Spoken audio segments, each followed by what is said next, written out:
Tina and Christy, thank you so much for coming back on the Wise Women podcast. It is a delight to have you both here today. Thank you. It's a Thank pleasure you. to be here. Yeah, thank you for having us again. Yeah, so we've got Tina Firesheets and Christy Soper on the show today, and both of these beautiful women have been here way back in like the first 10 episodes, I want to say, of the Wise Women podcast. So it's been over 2 years. Yes, it's been, I think I was number 11, and I believe we were your very first sponsor for the very first episode, You if I sure remember were. correctly. Yeah, so fun stuff. Yeah. Full circle. Full circle, that's right. What have you two been up to in the last couple years? Do you want to give listeners a little bit of an update? Maybe Tina, will start with you and then move to Christy. Okay. So I've been in what is it, seclusion and hiding in quarantine for the past year and a half, but mostly in my house in Jamestown. But no, since I was on the podcast last, I've had a career switch, and so now I work at Pace. I'm an associate creative director, and I help create content now for companies. That's so exciting. So still a lot of writing, though, I'm assuming. Still a lot of writing, which is good, but I get to do a lot of different kinds of writing now that I didn't get to delve into in either of my previous two careers. So it's been fun. I've learned so much.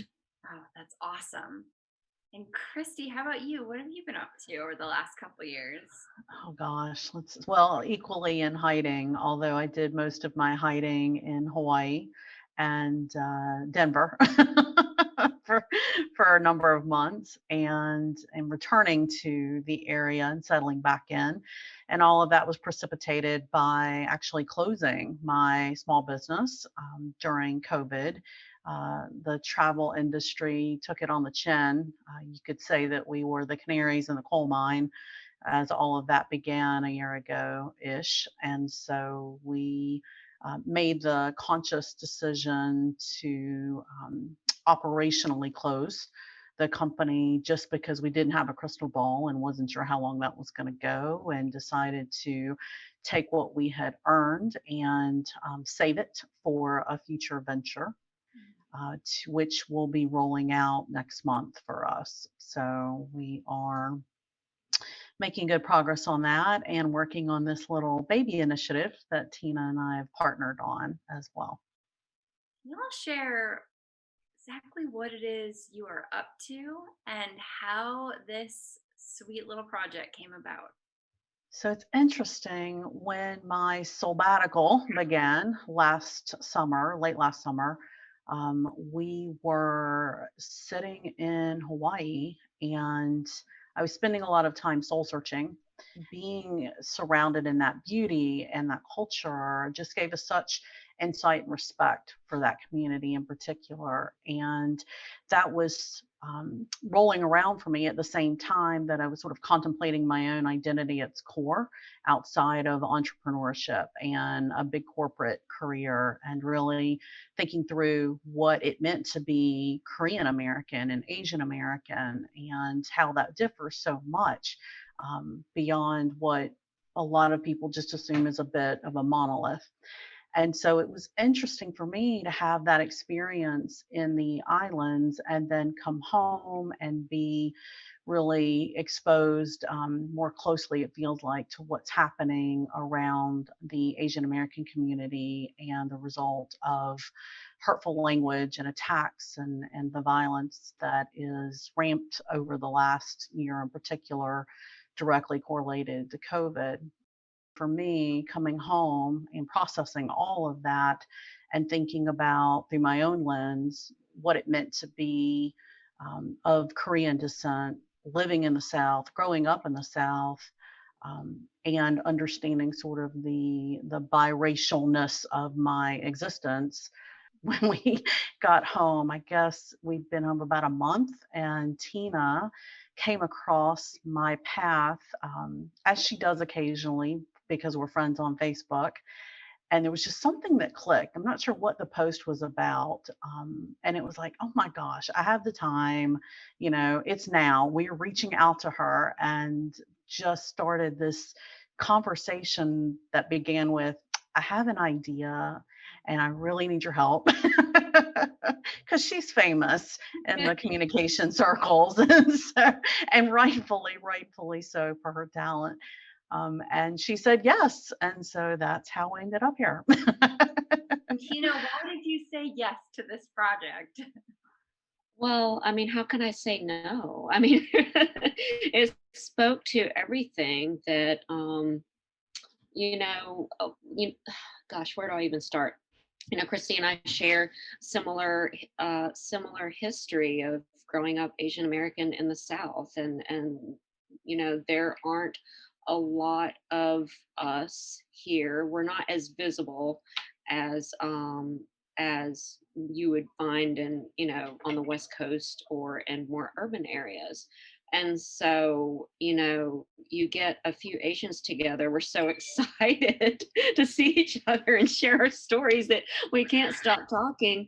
But also because it felt like an important moment in time to really try to make ourselves more visible and show that, we to share our stories. I've always been, since I've been kind of in the professional spotlight or whatever, I've always intentionally tried to make myself visible because I knew that there weren't a lot of me out here. I am often the only person like me, in meetings, at luncheons, at events, and um, in professional circles.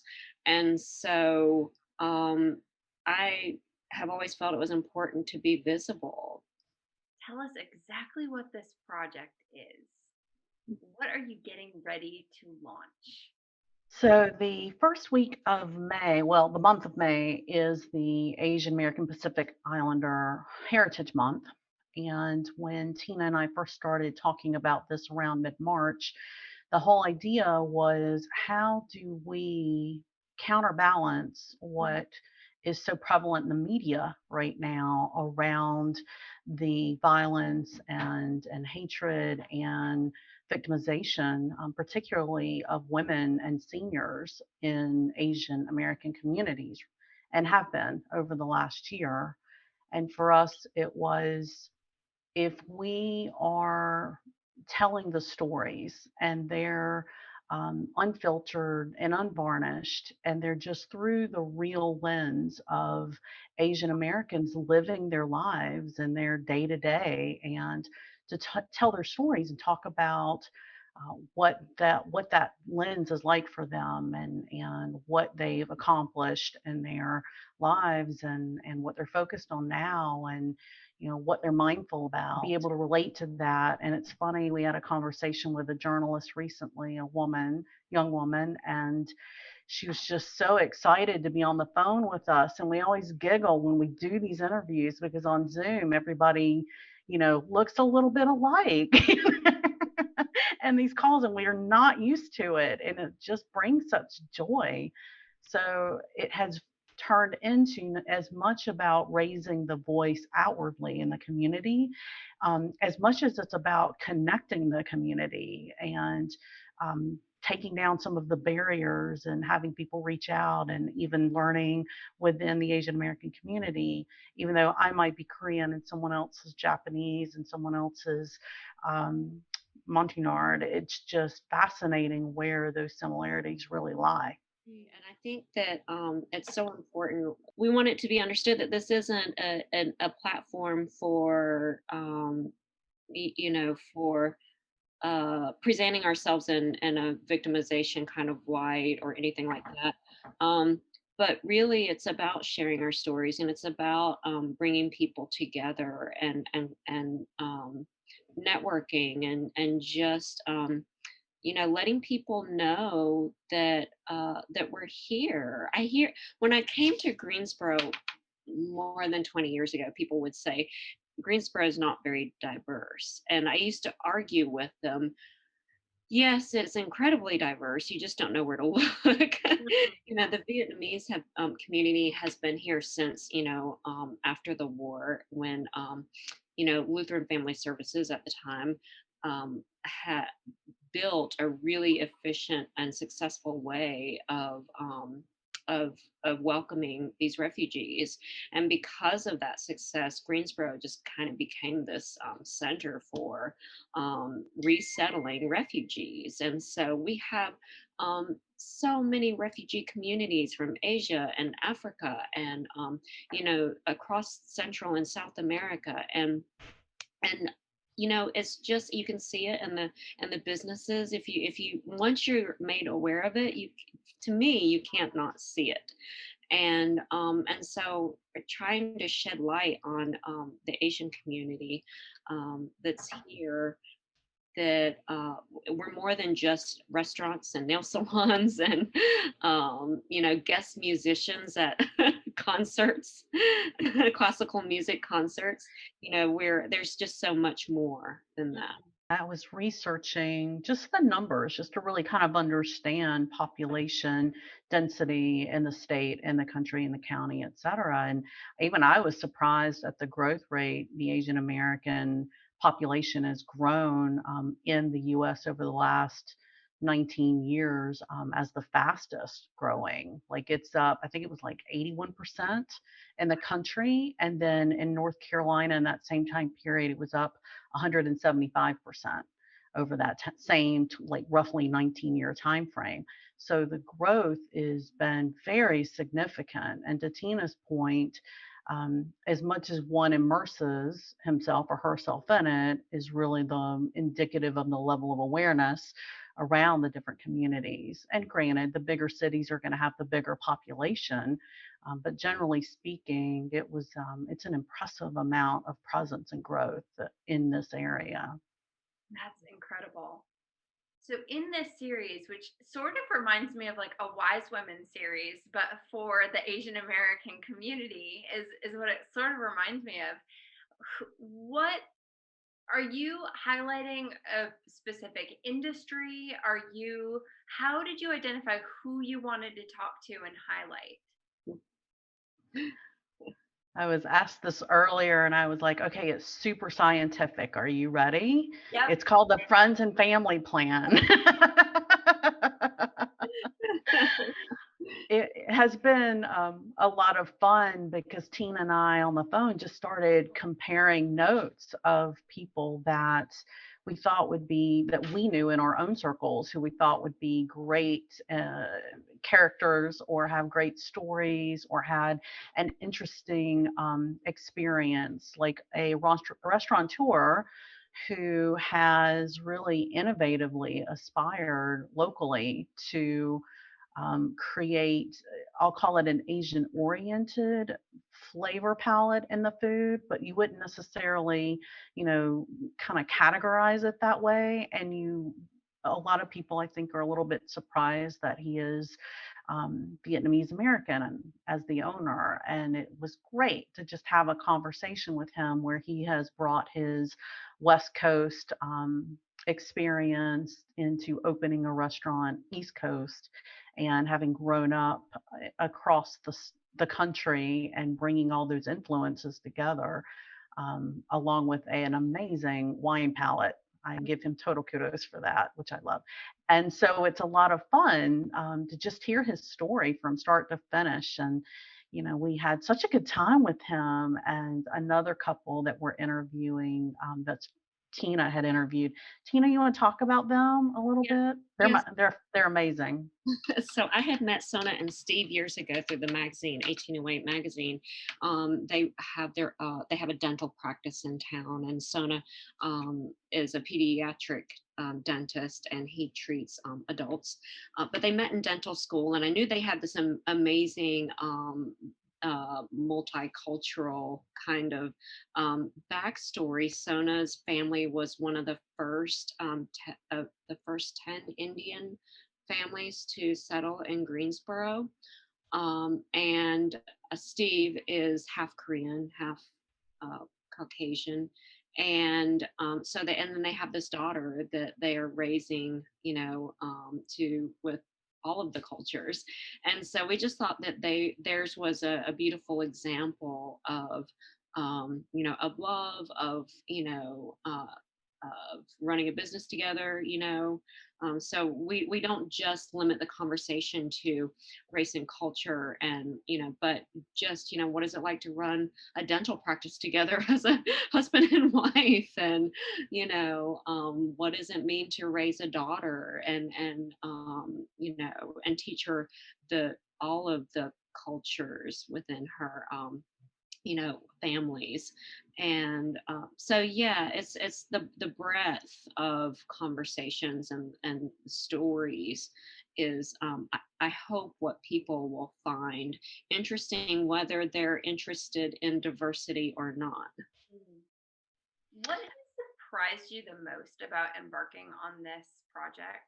I'm really curious because you start something, you get into it, and then all of a sudden it's like, oh, that. I think when we were first originally envisioning this, it was about creating awareness outside of the Asian American community. And it didn't necessarily start out feeling like it was going to be equally important to create the connection within the community. And I think that's what has evolved as the conversations and the interviews and the outreach, because even our collaborators have come forward, and we're talking very professional photographers, and Tina's writing, and our brand creation was done by an extremely talented Japanese American artist. And we are just, I'm absolutely overwhelmed and um, delighted and fascinated by how much talent comes together and has volunteered their time to tell these stories, as well as the people who have come forward, and how much connection is happening as we're all meeting each other. I don't know a lot of Korean, half Korean biologically, half, Caucasian people. They don't cross my path on a day-to-day basis. And so speaking with him, especially a gentleman, very rare for me to encounter someone with that sort of background from North Carolina. So it was a lot of fun to just explore it through his lens, and the fact that he is an Army veteran as well. My husband's an Army vet. My father was Air Force. So it was just interesting to hear it because he did serve in Korea. So having all of this interesting intersection has been so fascinating that even if the project flopped, I would be thrilled just to have met some really fascinating people. How about you? What surprised you about this, working on this project? I mean, honestly, I think it's how well Christy and I work together. I've decided, I was thinking this week, a creative partner where I work at the agency where I work, her name is also Christy, IE. And I've decided that I'm Oh, just bless not going you. to be able to partner with anyone else unless her name is Christy from but I think it comes from having similar perspectives, and having a common goal, and wanting to do this. Both of us really wanting to do this, and both of us also, I think, could we have done this as successfully, 20 years ago? I don't know. I think the fact that we're both fairly established, um, here in Greensboro, we know folks, and we kind of know what we're doing, and we have some experience under our belts. I think definitely works in our favor.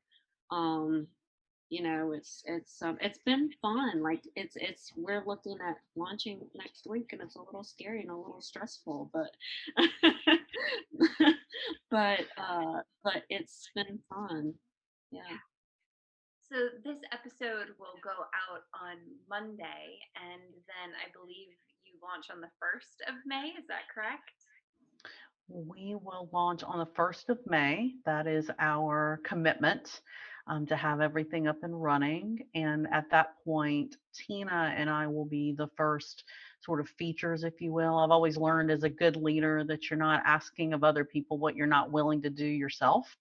So we're up first to bat, and then starting the second week of May, it will be the couple that we mentioned, and then the third week is someone we have in mind, the restaurateur, and then we've got everything sort of laid out over the month. And then we, starting in June, will feature on a monthly basis. So we've got a concentration of them just in alignment with the Heritage Month. And then we hope to have these in an ongoing fashion starting in June. Where will folks be able to find these interviews? They're going to be located on our website. So the initiative, I guess we should have started with that, is the Pan Asian Voices and Experiences. So it's PAVE, PAVE, and then nc.org is the website address. We'll be linking to that in the show notes so that folks can find it. And is it going to be a website where folks can nominate others to be featured? What will this look like going forward? And is it just an NC initiative? We have listeners all over the world actually these days. Right. Yeah, great question. What that's going to look like and how can listeners get involved?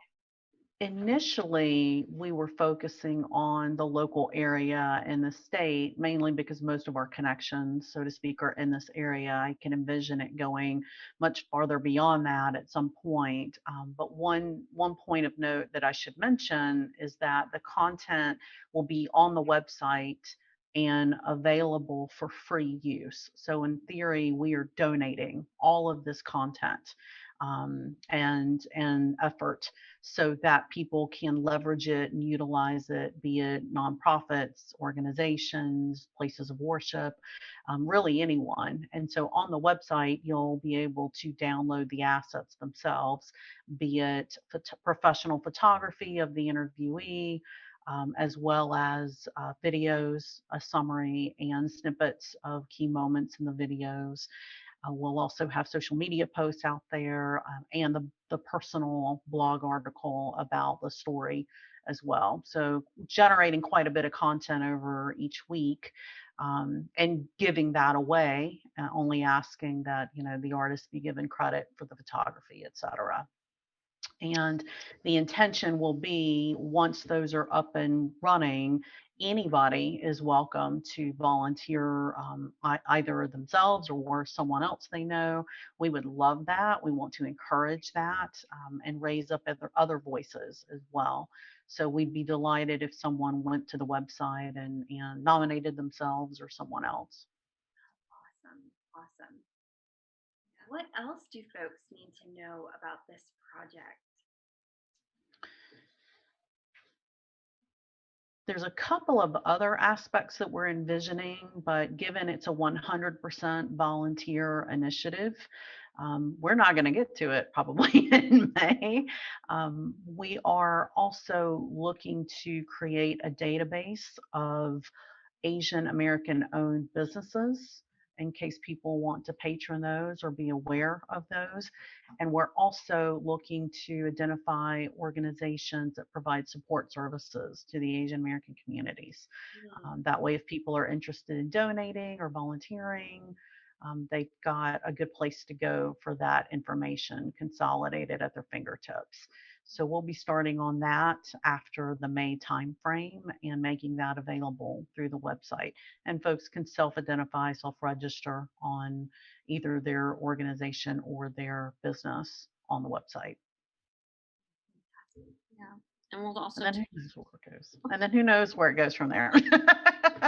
Yeah. We'll also take any offers of volunteer hours towards those efforts because it's quite it involves quite a lot actually to do such a comprehensive database because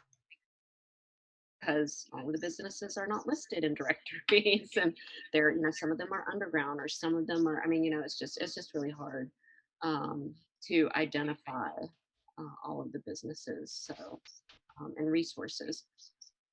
Yeah, And that we makes want people to self-identify. We don't want to necessarily just volunteer and put a list together. We want people to feel comfortable with having that information available online. And so we're asking them to go ahead and provide that to us. that makes total sense. Thank you. Well, the final question I have for the two of you has not changed, but maybe your answers to this question have changed. We'll see. The question is, how do you live a life of abundance? Oh gosh. Let me give that some thought in a second because I think for me it has changed somewhat in the pandemic or post pandemic. So let me think. Let me give it a minute.